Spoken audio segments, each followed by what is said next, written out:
ભારતીય જનતા પાર્ટીના ધારાસભ્યના પિતા ઉપર ગંભીર આરોપ લગાવવામાં આવ્યા છે અને આ આરોપ લગાવવામાં આવ્યા છે આશ્રમ શાળામાં શિક્ષકોની ભરતીને લઈને અને લાખો રૂપિયાની માંગ સાથે એક સ્ટિંગ ઓપરેશન સાથે યુવરાજસિંહ આવ્યા છે. યુવરાજસિંહ સાથે જ આપણે સીધા વાત કરીશું. અત્યારે આપણી સાથે નિર્ભય ન્યૂઝના સ્ટુડિયોમાં યુવરાજસિંહ જાડેજા જોડાયા છે કારણ કે એક સ્ટિંગ ઓપરેશન હવે એમને પબ્લિક ડોમેઇનમાં મૂકી દીધું છે અને સ્ટિંગ ઓપરેશનમાં ધારાસભ્યના પિતા જે છે, જે આશ્રમ શાળા ચલાવે છે, એ લાખો રૂપિયાની માંગ કરી રહ્યા છે શિક્ષકો પાસેથી. યુવરાજસિંહ સાથે વાત કરીએ. યુવરાજસિંહ, એ જે સ્ટિંગ ઓપરેશન છે જેની અંદર સ્પષ્ટ રીતે દેખાય છે, સૌથી પહેલાં તો આપણી સાથે જે વ્યુઅર્સ જોડાયા છે તેમને એ સ્ટિંગ ઓપરેશનની અમુક ઝલક બતાડી દઈએ કારણ કે એની અંદર 17 લાખ રૂપિયા માંગવામાં આવ્યા અને ત્યારબાદ 12 લાખ રૂપિયામાં એ ડીલ આખી જે છે તેને કરવામાં આવી. પણ જે ઉમેદવાર હતો તે ઘણો સ્માર્ટ હતો અને તેને આખો વિડીયો શૂટ કરી લીધો. એ વિડીયો જોઈ લઈએ. એક સાહેબ કે ફાઇનલ કયો તમે કે મેં તમને તેજી વખત આહેલા રીનાબેન છે ને, અરે સલાહ કેટલા બધા બધાને નથી વાત કરવું પૂછવાની જરૂર નથી. બધાને અમે 17 લાખ તમારે મેં તમને કીધું હતું હવે તમારી કેપેસિટી જેટલું તમે ઓછા કીધું ને અમારે હું આટલા આપી શકાય તો આપણે એની પછી છે તો આજે ને આજે તમારી કરી નાખી તો તમે વ્યાજવા કાઢી આવે ને આગળ હું એ બી વ્યવસ્થા કરી આલું. અમારી પાસે ધિરાણ મળવી છે એમાંથી અને એ બધા અને તમે ધીરે ધીરે આવજો. વિડીયો આપણે જોઈ લીધો. યુવરાજસિંહ શું કહેશો? આજે વિડીયો તમારી પાસે આવ્યો કે ઉમેદવાર લઈને આવ્યો, તો આવા કેટલા ઉમેદવાર છે જેની પાસેથી આ રીતે પૈસા લેવામાં આવ્યા? બેન, આપણે પેલા દર્શક મિત્રોને જાણ કરી દઈએ કે આ ઘટના ક્યાંની છે અને શું આખો સિનારીઓ બન્યો હતો. કેમ કે આ ઘટના જે વિસ્તારની છે એ વિસ્તારનું નામ છે દાહોદ અને દાહોદની અંદર અલગ અલગ આશ્રમ શાળાઓ આવેલી છે અને આશ્રમ શાળાનો જે મૂળ હેતુ છે ને એ પ્રકારે છે કે આદિજાતિના જે બાળકો છે, એટલે કે જે છેવાડાના બાળકો છે, જે અંતિમ પાડી ઉપર બેઠેલા બાળકો છે, એને પહેલે હરોળમાં લેવા માટે આ પ્રકારની આશ્રમ શાળાઓ ઊભી કરવામાં આવી છે વ્યવસ્થા તંત્રના ભાગરૂપે. અને એ આશ્રમ શાળાના માધ્યમથી કહી શકે કે આદિજાતિના બાળકોને શિક્ષિત કરી, દીક્ષિત કરી અને પહેલી હરોળ સુધી મૂકવા માટે આ એક વ્યવસ્થા તંત્રનો ભાગ હોય છે. અને આ આશ્રમ શાળાઓ છે ને એ આશ્રમ શાળાઓની અંદર આ પ્રકારના અત્યારે કહી શકે કે વેપલાઓ ચાલી રહ્યા છે.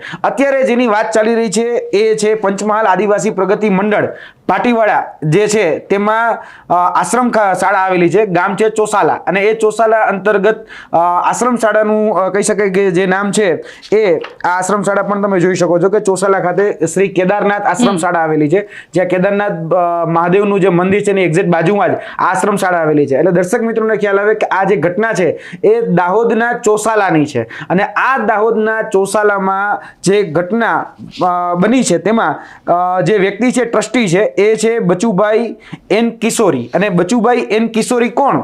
તો કે બચુભાઈ એન કિશોરી જે વર્તમાન 134 દાહોદ જે ધારાસભા છે એ આપણી જે વિધાનસભાની જે સીટ છે એમાં 134 દાહોદ ધારાસભાના એ અત્યારે વર્તમાન ધારાસભ્ય છે અને એ ધારાસભ્યના પિતાશ્રી છે. અને એ ધારાસભ્યના પિતાશ્રી આ સંસ્થા અત્યારે ચલાવી રહ્યા છે અને એના જ દ્વારા, એટલે કે એના પિતાશ્રી દ્વારા જ એક શિક્ષક બનવા માટે 6 થી 8ના મેથ્સ અને સાયન્સના જે કહી શકે જે સબ્જેક્ટ છે, વિષય છે, એના શિક્ષક બનવા માટે અહીંયા પૈસા માંગવામાં આવ્યા છે 17 લાખ. જે વિડીયોની અંદર જે અત્યારે વાત થઈ રહી હતી એમાં 17 લાખ રૂપિયા 6 થી 8 ધોરણના એક વિષયના શિક્ષક બનવા માટે આ પૈસા માંગવામાં આવેલા છે. એટલે કહેવા જોઈએ તો બેન, અત્યારે જે ધારાસભ્યના જે જનક છે એ જ ધારાસભ્યના જનક અત્યારે ભ્રષ્ટાચારના જનક બની ગયા છે અને જેને ખરેખર રખોપું સોંપ્યું હતું કે ભાઈ કોઈ પણ પ્રકારની ગેરરીતિ ન થાય, કોઈ પણ પ્રકારનો ભ્રષ્ટાચાર ન થાય, આપણા સમાજનો બાળક, આપણા વિસ્તારનો બાળક ભણી ગણીને આગળ આવે એના માટે જેને કમાન સોંપી હતી, જેની જવાબદારી સોંપી હતી, એ ધારાસભ્યના પિતા જ આ પ્રકારનો વેપલો પોતાની જ શાળામાં કરતા હોય અને જે શિક્ષક પૈસા દઈ અને નોકરી મેળવતા હોય એની પાસે શું પ્રામાણિકતાના પાઠની આપણે ઉમ્મીદ રાખી શકીએ? કારણ કે જે ખુદ ભ્રષ્ટાચારથી આવે છે એ બાળકને કંઈ પ્રામાણિકતાના પાઠ નથી શીખવી દેવાના. કારણ કે 17 લાખ રૂપિયા જેટલી રકમ માંગવામાં આવી રહી છે. ઘણા બેન, આ જો હું સ્પષ્ટ ભાષામાં કહું છું, છીંડે ચેડો એ ચોર નથી. આવું દરેક આશ્રમ શાળામાં ચાલે છે. ગુજરાતની જેટલી પણ આશ્રમ શાળા છે અહીંયા બધી જ મોટા ભાગની આશ્રમ શાળાઓમાં આ જ પ્રકારના શિક્ષક ભરતીના નામે વેપલાઓ ચાલે છે. આમાં પણ શિક્ષક ભરતી બહાર પડી હતી.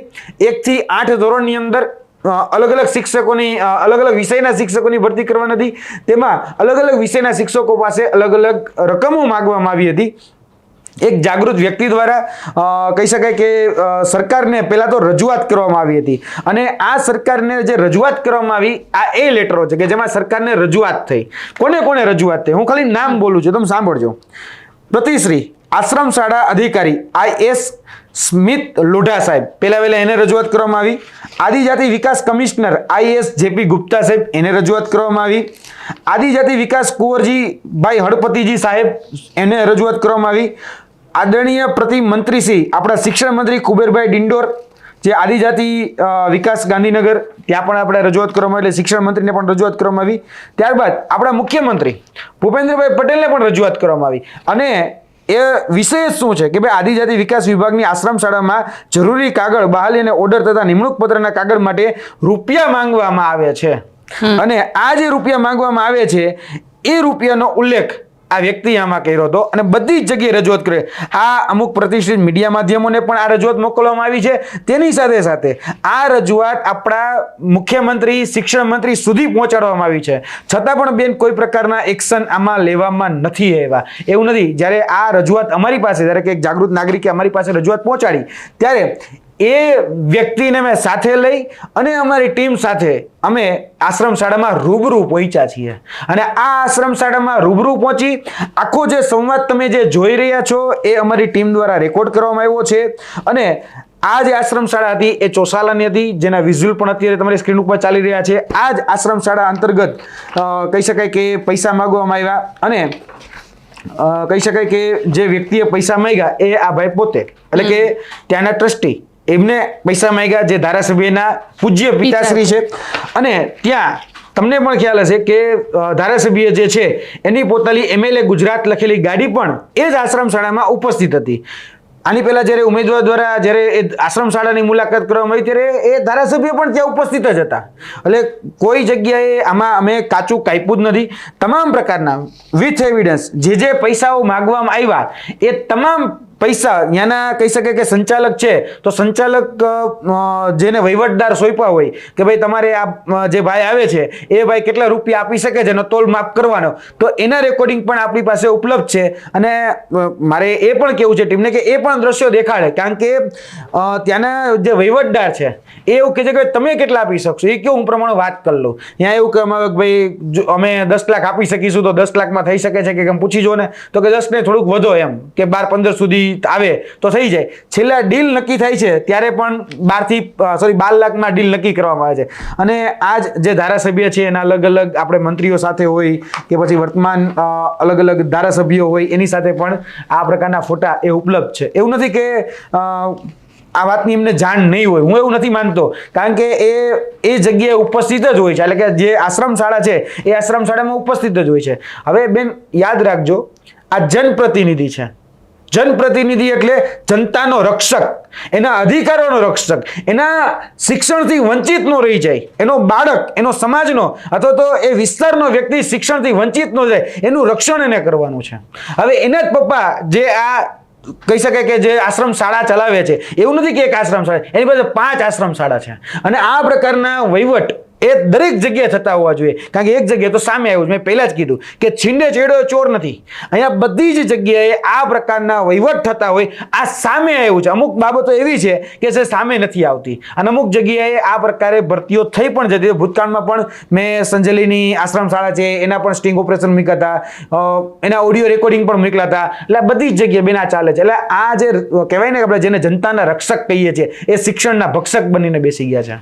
પણ યુવરાજ અહીંયા સવાલ આવી રહ્યો છે કે જે છોકરાઓ છે, કારણ કે આ તો એક સબ્જેક્ટ ગણિત અને વિજ્ઞાનના વિષયની વાત થઈ છે, અન્ય વિષયોના પણ એ જ રીતે પૈસા લઈને શિક્ષકો હાયર કરાવવામાં બેન આમાં છે ને જ્યારે ભરતી પ્રક્રિયા હોય છે તો ભરતી પ્રક્રિયા ખાલી પારદર્શક દેખાડવામાં આવે છે કે ભાઈ આ ભરતી પ્રક્રિયા ખૂબ પારદર્શક છે, પણ જ્યારે જેને બહાલી આપવાની હોય એટલે કે જ્યારે એને નિમણૂક આપવાની હોય ત્યારે પૈસાની માંગણી કરવામાં આવે છે. અને આ જે પ્રક્રિયા છે, આશ્રમ શાળા એક ટ્રસ્ટની જેમ કામ કરતું હોય છે, એક ઓર્ગેનાઇઝેશનની જેમ કામ કરે છે.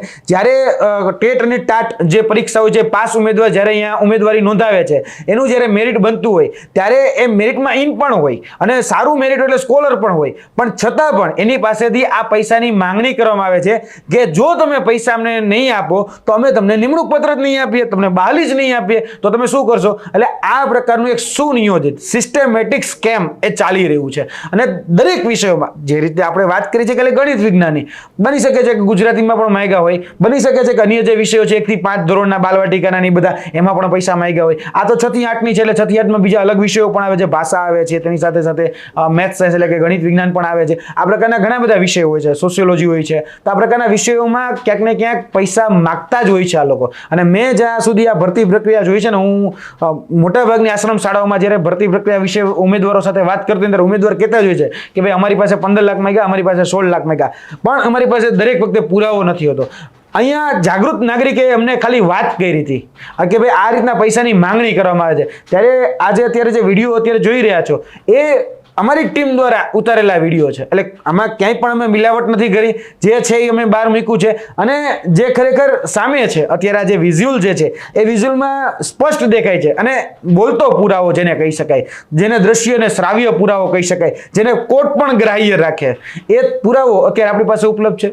હવે જોવાનું એ છે કે જે પોતાને વિશ્વગુરુ બનવાની વાત કરે છે, જે પોતાને એવું કહે છે કે આપણે રાષ્ટ્ર નિર્માણ કરવું છે, તો શું આ રીતે રાષ્ટ્ર નિર્માણ થશે? જે પોતાના સમાજના બાળકનો જ સાચી રીતે ઉદ્ધાર ન કરી શકતા હોય, જે પોતાના વિસ્તારના બાળકોનો સાચી રીતે ઉદ્ધાર ન કરી શકતા હોય, એ આ રીતે વિશ્વગુરુ બનશે? જે રાષ્ટ્ર નિર્માણની વાત કરે છે પણ એ પોતાના જ બાળકોને અધપતન તરફ લઈ જાય છે. અને આ દૂષણ છે. આ શિક્ષણની અંદર આવતી એક ઉદ્દય છે ભ્રષ્ટાચાર. એ ભ્રષ્ટાચાર જો બંધ નહીં થાય તો આ ચોક્કસપણે છે આ સિસ્ટમને આ લોકો જ એટલે કે વર્તમાન જે ધારાસભા છે એ જ કોલેપ્સ કરીને બેસી છે. આપણે કહીએ છીએ 161 ધારાસભ્યો છે, પણ 161 ના કામ શું? આપણી પાસે બેન કામ ગણાવવા માટેના કોઈ કામ નથી.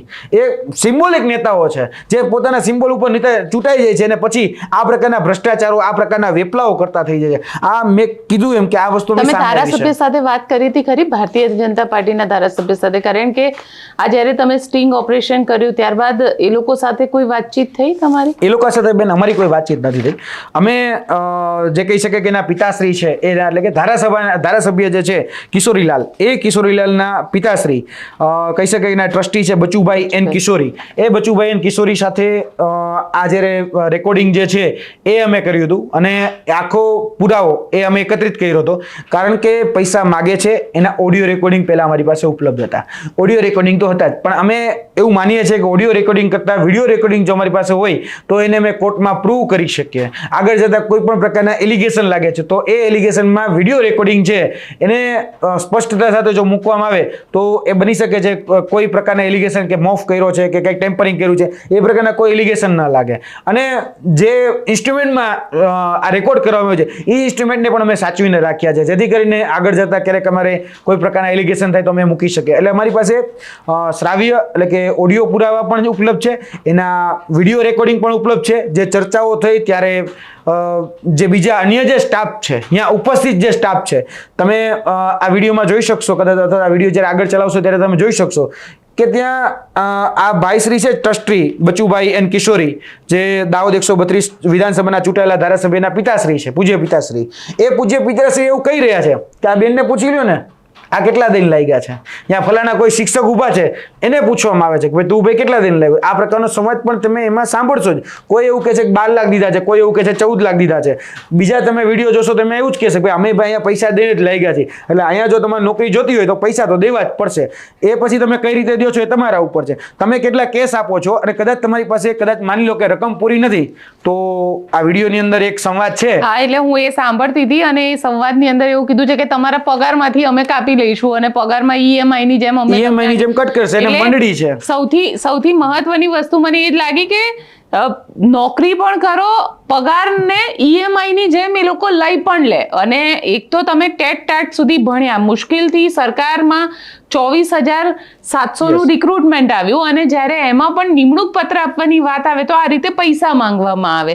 એટલે આ ખરેખર ખૂબ જ ગંભીર વિષય કહેવાય. અને આ વિષય ઉપર જો સરકાર એક્શન ન લે, કુબેર ડિંડોર આના ઉપર એક્શન ન લે, તો ખરેખર આમ જેને કહી શકાય ને કે આ વિદ્યાર્થીઓની હાલત શું થશે એ તો મને કલ્પના પણ નથી થઈ શકતી. કારણ કે એ લોકોની પરિસ્થિતિ અત્યારે જ એટલી ગંભીર છે, કારણ કે છેલ્લા 3-4 વર્ષથી એ લોકો આંદોલન કરી રહ્યા હતા. હવે નિમણૂક પત્ર મળે છે તો નિમણૂક પત્રમાં આ પ્રકારના વિડીયોને એ સામે આવ્યા છે. યુવરાજસિંહ, એક સવાલ તમને એ પણ પૂછવા માંગીશ કે જે રીતે આખું, કારણ કે આ દાહોદ એકમાત્ર જિલ્લો છે, અન્ય આદિવાસી જિલ્લાઓમાં પણ આશ્રમ શાળાઓ છે ને ઘણી બધી જગ્યાએ અંબાજીથી લઈને ઉમરગામ સુધીની જેટલી આશ્રમ શાળાઓ છે એ તમામ આશ્રમ શાળાઓમાં, મોટા ભાગની આશ્રમ શાળાઓમાં આ જ પ્રકારે વહીવટ કરી અને નોકરીઓ મળે છે. તમે કદાચ એનો પુરાવો નહીં મેળવી શકો, કદાચ એવું બની શકે છે આપણી પાસે પુરાવો નહીં આવે.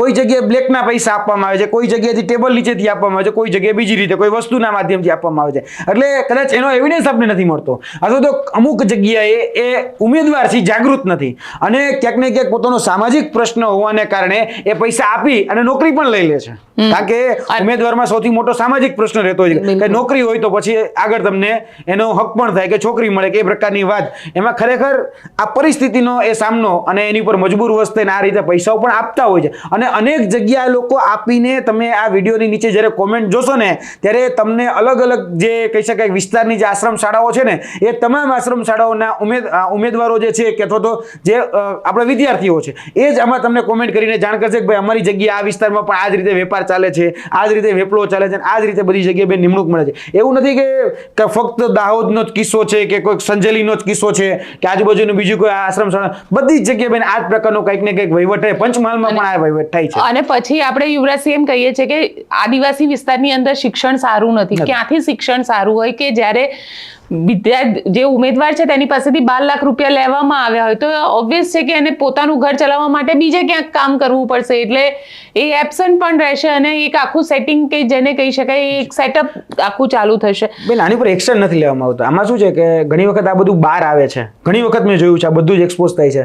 અને આપણે ભાષા કેવી વાપરવામાં છે કે કાયદો બધા માટે સમાન છે, કોઈ ચમરબંધીને છોડવને. કદાચ આ નિવેદન ઉપર ક્યારેક હર્ષ સંઘવી આપણા ગૃહમંત્રીનું નિવેદન લેવામાં આવશે ને ત્યારે પણ એમ કહેવામાં આવશે કે કોઈ ચમરબંધીને છોડવા મને આની સંપૂર્ણ રીતે અમે નિષ્ઠાપૂર્વક તપાસ કરીશું, જે પણ હશે એને જેલ ભેગા કરી. પણ અહીંયા થાય છે શું કે ન્યાય નીતિ સૌ ગરીબને મોટાને સૌ માપ. અહીંયા બેન કોણ એવો વ્યક્તિ છે કે જે આ આશ્રમ શાળામાં પોલીસની ગાડી લઈને જશે અને એ આશ્રમ શાળાના જે ટ્રસ્ટી છે એને બેસાડી અને પોલીસ સ્ટેશન લઈ જશે, એની પૂછપરછ કરશે?